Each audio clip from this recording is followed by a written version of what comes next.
अस्सलाम वालेकुम नाजरीन, आप देख रहे हैं JN न्यूज और मैं हूं आपकी होस्ट रुबीना चौधरी। सबसे पहले नजर डालते हैं आज की अहम खबरों पर। सूर district bureau chief Rashid Ali की रिपोर्ट के मुताबिक हुकूमत पंजाब की तरफ से आवारा कुत्तों के मारने का सिलसिला जारी, हर तरफ आवारा कुत्तों को मारा जा रहा है।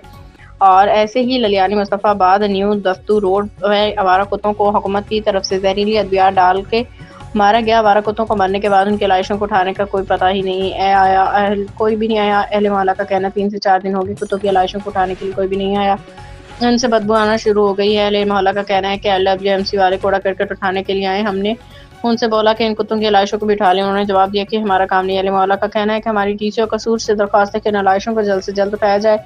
बदरू की वजह से रोजेदार नमाजी बहुत तंग हो रहे हैं।